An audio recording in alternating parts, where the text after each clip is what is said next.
Hello, 2D design students. Colleen here to give us our first PowerPoint presentation slash lecture for our unit number 1, which we'll refer to as line and movement. To access this unit, you're going to go to our Blackboard course shell page and look for the line and movement portion of the course content area. You're going to click on that and a drop down is going to show up here where you'll be able to access all of this information. You can look at the unit calendar, which is going to give you an overview of when things are due for this unit. And then to get access to the PowerPoint that I use in this lecture, you'll click on the line and movement overview and you'll find here the download area for the PowerPoint. You'll click on these 3 dots and click download original file. You'll also find information for our first project here, which I will talk about in a separate video. Okay, so let's go ahead and get started on our PowerPoint. Give me just a moment to get my PowerPoint up. Okay, so 2D design, what does this really mean? This is a concept of creating a successful, visually engaging, two-dimensional work of art or work of design. So we're going to talk a lot back and forth between art and design in this class. You know, art is something we would normally see as more as visual art, something that we create like a drawing or a painting or a collage with the purpose of being sort of visually stimulating, having conceptual meaning perhaps, something we might hang in an art museum or a gallery or in our home, while as design typically has a little bit more motivation behind it. It might be anything from an advertisement to a billboard, and typically it's trying to deliver some sort of message. Sometimes that message is to deliver propaganda or something that has to do with a cultural or social or political message, or it might be commercial in that it's trying to sell something. So we're going to go back and forth between talking about 2D design in reference to art and in reference to design. And we're also going to kind of interchangeably look at them while they often influence one another. But if we're really going to define two-dimensional design, we can explain it as the creation of a purposeful composition of the visual elements in the service of a grand pursuit of original, aesthetically engaging, and meaningful design. So that overall goal of this design, whether it's that artwork or it's that design, it's more of that commercial thing or sending that message, it's going to communicate ideas, concepts, commentary, or some sort of message. So if we look here at this graphic design to the right called Beat the Whites with the Red Wedge, we might look at this and just say, Colleen, this is just shapes and a language I can't read. Okay, well, if we dig a little bit into the context of this work of art, we find that it is a work of art, but it's also propaganda. It's also delivering commentary and a message. So this was created in 1919. And it was meant to be propaganda referring to the communist white army in Russia, and it was against the white army. And what we learn in 2D design is how to break down the visual elements of a two-dimensional work. So we may say, okay, we see a red triangle that is coming into a white circle. Okay, what does that mean? If we're describing these shapes, we can see that the red triangle is sharp, right? And it is penetrating the white circle. It is taking it over. It is harming it. And we see that the white circle is on the right side of the composition, and behind it, it is black. We often associate black with darkness, something that might be bad. So in this case, the artist or designer was trying to talk about the communist army, which is also referred to as the white army at the time in Russia, and was seen as a negative thing to this artist. And they were trying to say that they were going to counteract the white army by infiltrating them. And the red triangle here is representing their sort of power over the white army. So even though these are just shapes, right, and this is just color, a message is being delivered. And at the time, that message was very clear to those who may see this work of art. So I use this just as an example of how we are going to learn how to sort of dissect the meaning of work from a two-dimensional perspective. Okay, so what is two-dimensional design's function? Well, it has a lot of different motivations. It could be to persuade us, to inform, to philosophically intrigue us. So that might be more of like a visual art, like what we have here on the left-hand side, Pro 999, or to simply delight us, to make us happy. If we're looking at from a design standpoint in advertising, that might be more of the persuade and inform, right? Okay, if I drink my Coca-Cola, I'm going to be so happy and I'm going to be beautiful and I'm going to have the wind flowing in my hair and I'm going to fall in love with my partner. So right, they're trying to persuade us that if we drink Coke, we will feel the same way that these two individuals are feeling in the photograph. While other sort of goals of 2D design is to kind of get us thinking conceptually, right? So we're here on the left-hand side, we have that work by the same artist we just looked at in the first slide that is more or less, it's no longer propaganda. Now this is just an artwork that is getting us kind of engaged visually. Okay, what is this red line? What is this square? Where is it taking us visually? I'm intrigued. I'm delighted by looking at this work of art. So 2D design uses what we refer to as aesthetics. Aesthetics is just a sort of fancy word that's used for the principles concerned with the nature and appreciation of beauty. So how we define beauty is different for everyone, right? But we can look at beauty in terms of something that is engaging us visually. And it's using our senses, our eyes, our nose, our scent in some cases, to engage us to deliver that two-dimensional message, to persuade, to inform. And it's very obvious that no wonder advertising uses these goals, right? They use these things to get us hooked into their product or into their message. And it's also not surprising that artists are going to use aesthetics to get us engaged as well, because why else would artists be creating art but not to engage a viewer to look at the work? So we can break down 2D design in sort of two categories that we're going to talk a lot about in this class. We've got the elements of art and the principles of design. The elements of arts are the visual components of a composition. So they're going to be the more straightforward things: color, shape, line, texture, while the principles of design are going to describe the way the artist uses the elements of art. So where is that color? Where are those lines? Are they being repeated? Is there a variety of lines? So some terms we associate with the principles of design are things like variety, okay, rhythm, movement. And again, we'll talk more about those down the line. And then within these elements of art and principles of design, we sort of have this rule book in art, okay, in art and design called aesthetic standards. So again, that aesthetics is that fancy word for beauty or for something that is visually engaging. But our set of standards are sort of like the tools in our toolboxes. So as artists, we know that some elements of art and principles of design are going to give us a successful composition. So we have some rules. We have these tools that apply to these rules, that apply to these aesthetic standards.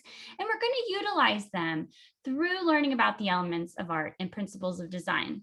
And the great thing is that when you master these rules, when you get to know these aesthetic standards, you could break the rules too. And a lot of artists are successful at breaking the rules. So even though we're going to teach how to create this visually engaging composition through the elements of art and principles of design, we are going to learn how to break those rules too down the line.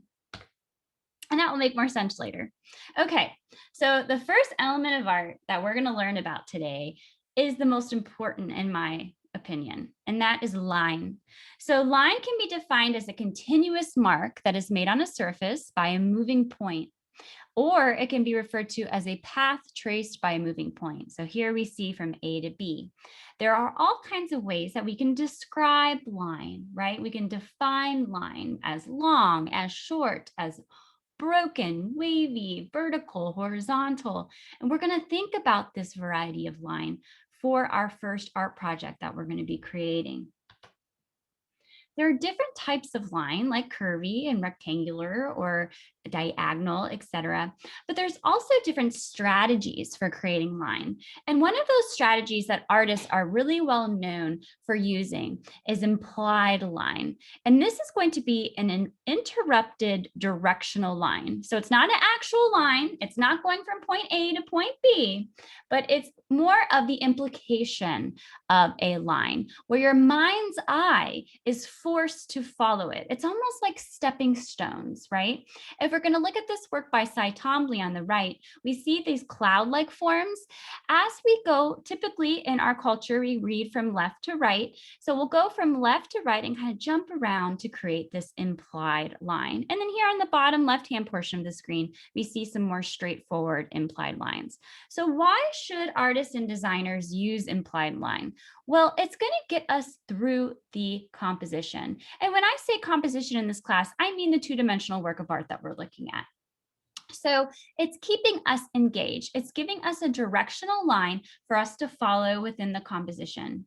The average person who is in an art museum or a gallery spends less than a second looking at a work of art.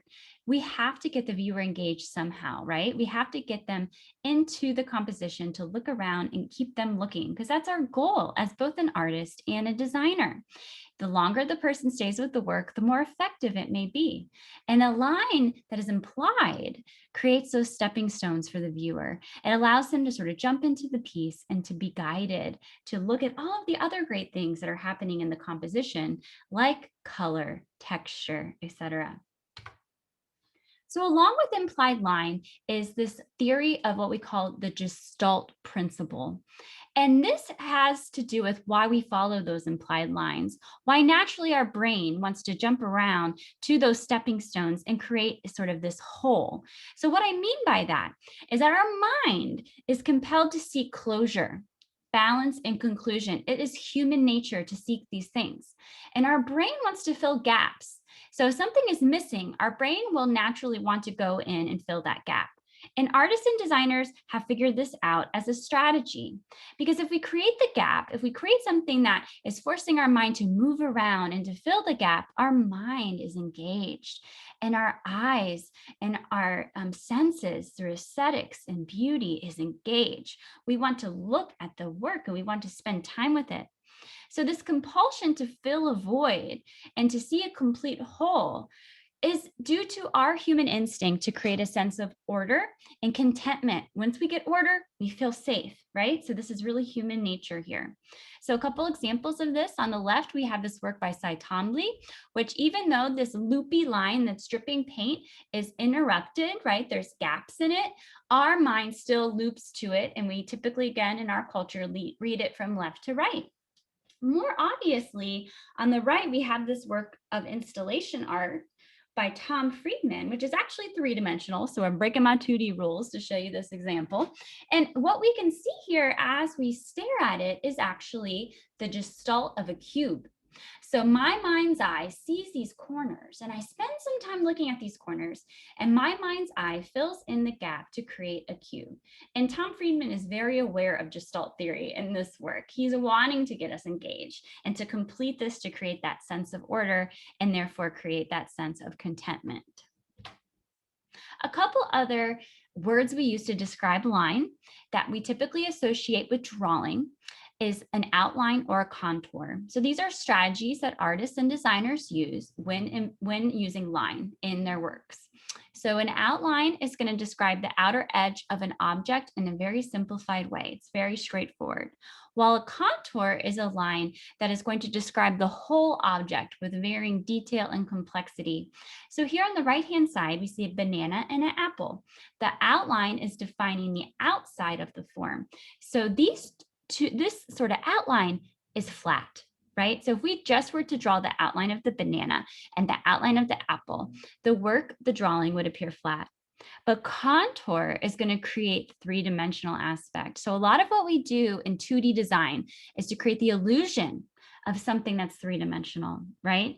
So here we are mainly using contour to create the illusion that this banana is indeed round and that this apple is indeed round. So lines come with a lot of different associations and meanings, and we use a few different set of categories to describe these. One being static versus dynamic line. We look at the quilt on the left-hand side by the Gee's Bend Quilters, Quinny Petaway. We see what we would refer to as static line. Static line is typically only going to be horizontal and vertical, and it engages the viewer in a more stable way. So if I'm looking at this quilt, I might start with that interior rectangle and move my way out and back in and out and back in. My journey as the viewer is really kind of simplified. It's stable and it's slower. Now, if I look at the right-hand side quilt, the Crazy Quilt by Rebecca Palmer, I'm going to see what we refer to as dynamic line. Dynamic line is going to be not horizontal or vertical, but rather diagonal and really going all over the place. So there's not going to be that X or Y axis, but rather all different sorts of jagged lines that are going to jump around. We're going to have a lot more movement in this work. It's not going to feel stable, but rather it might be disorienting. These are both strategies that we can use as visual artists and designers to engage our viewers in different ways. You know, the Gee's Bend quilt might be giving us a feeling of stableness, while the Crazy Quilt is going to make us feel disoriented. And these are strategies that artists and designers think about, depending on what message they're wanting to convey or emotion or feeling they might want to convey with their work. So no matter what kind of line we're looking at, we're always going to have this meaning associated with it. Another way of looking at this lines and meaning is through geometric versus organic. So geometric is going to be any sort of shape that we can define. So that's going to be like a square, a circle, a rectangle, a parallelogram. If you can define it, we would refer to it as geometric, okay? And that might be more talked about in terms of geometric shapes, right?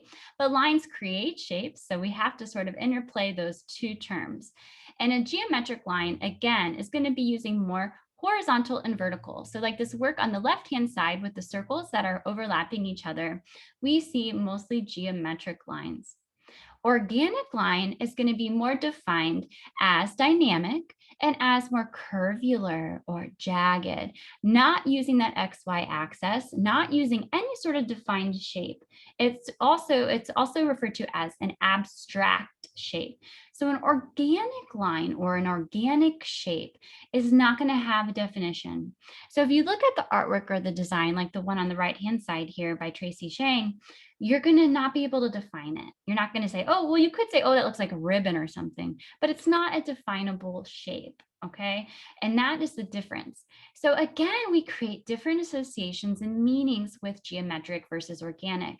Geometric might feel more stable, just like a static composition might. It might be more on that XY axis where we are looking through it in a very sort of sequential way. Whereas organic, which we often associate with nature, is going to really be more dynamic. It's going to guide us in a way that we can't really give a order to, right? There's no ABC here. There's more of this organic feel to it. And that gives us a different emotion or different meaning as human beings. We read these things differently and we have different associations with them. Other ways of looking at this. We typically, as humans, associate meaning to specific types of lines. So curved or horizontal or vertical or jagged lines are all going to have different meanings.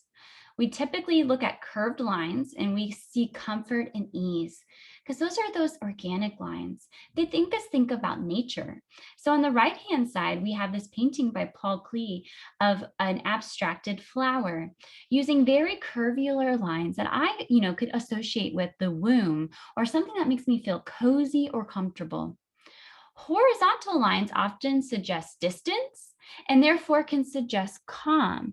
So I like to look at this in regards to like if we were looking at a landscape, a beautiful landscape that was far away, we might look at that and get this sense of, our body in association with the landscape and feel calm. And we also might feel a sense of distance. While vertical lines suggest height and strength. So if the artist is trying to overpower you, or if the designer is wanting to showing power through their message, they may use vertical lines in the work of art. While jagged lines are more dynamic and they're going to make us feel more anxious. So here the work on the left really jumps around using more dynamic line that are jagged. They have these sort of raw edges that make us kind of feel anxious and not really know where to visually settle. And sometimes that's what artists want. They want us jumping around. They want us feeling active. So for example, if we look at this painting by Terence Corbin called Boogaloo Bear and All That Jazz, we're going to see something that's very dynamic. We're going to look at something that has lots of rhythm and movement in the lines. These curvular lines are taking us through this journey. And this work is actually named after a song. And it links here. If you want to listen to the song, you can. And when we look at this work, we get a sense of jazz. So jazz is all about improvisation, right? So the musicians who are in a jazz band don't necessarily have a plan before they start working. They might have a sense of the song they're going to sing, but they improv, they change things around, they jump around. And you can see that visually here, right? You can make these sort of connections to the meaning. So just like music may convey an emotion, artwork can do the same thing through line. So I want to mention a few principles of design that are going to be associated with what we're creating for our first project. And these are, again, elements of art are going to be the basic things like line, shape, color, right? So we're focusing on line for this unit. But the principles of design are going to focus more on how we use line, okay? What type of lines we're using. Are we using a variety of line? So what's variety? It's the use of several elements of art to hold the viewer's attention and to guide the viewer's eye through the work. Variety is important in all aspects of our life, right? If we do the same thing over and over again in our lives, we're going to get bored. We need variety. We got to mix things up a bit. Artists and designers use this strategy to keep the viewer amused, right? To keep them engaged. We typically can create variety through mark making.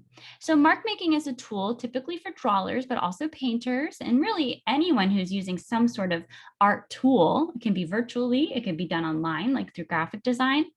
And this term is used, how do we make marks? Well, marks are lines, right? Lines are marks. And the way that we create marks is can create a visual effect, right?